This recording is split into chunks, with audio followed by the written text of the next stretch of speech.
তো দিনটা ছিল 15ই আগস্ট আর আমরা বেরিয়ে পড়েছিলাম এক বিশেষ উদ্দেশ্যে। তো আজকের ভিডিওটা একটু লং হতে চলেছে, তো আমরা কোথায় যাচ্ছি সেটা দেখার জন্য দেখতে থাকো ভিডিওর শেষ অবধি। তো স্বাধীনতা দিবসের দিন সকাল সকাল রেডি হয়ে আমি, বিট্টু আর সাগর মিলে চললাম সিটি মলের উদ্দেশ্যে।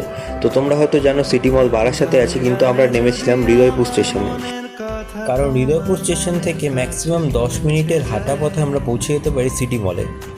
তো সিটি মলের জয় সিনেমা হলে আমরা দেখতে যাচ্ছিলাম ধূমকেতু, এবং ধূমকেতু আমাদের জীবনের প্রথম এমন একটি সিনেমা যার জন্য আমাদের 10 বছর অপেক্ষা করতে হয়েছে। এবং ধূমকেতু শুধুমাত্র একটা সিনেমা নয়, এটার সাথে জড়িয়ে রয়েছে আমাদের আবেগ এবং ভালোবাসা। সিনেমা হলে ঢোকার আগে আমাদেরকে লাইনে দাঁড়াতে হয়েছিল, কারণ লাইনটা ছিল বিশাল বড় আর শোটা ছিল হাউসফুল।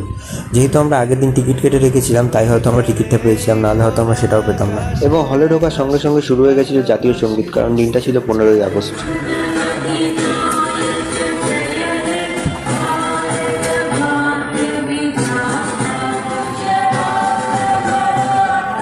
অপূর্ব অভিজ্ঞতার সাক্ষী হওয়ার পর আমরা আমাদের সিটে গিয়ে বসলাম, এবং তোমরা দেখতেই পাচ্ছ যে কী পরিমাণ ক্রাউড ছিল।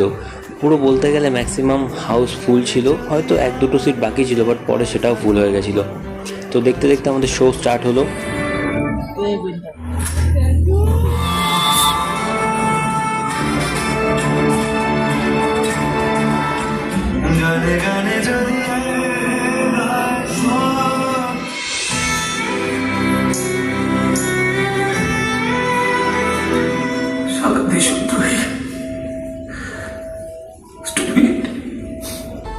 তো আমি জানি না কার কিরকম লেগেছে সিনেমাটা, তবে আমার খুবই ভালো লেগেছে।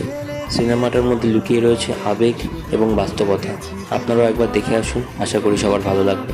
দেখা হচ্ছে পরের ব্লগে।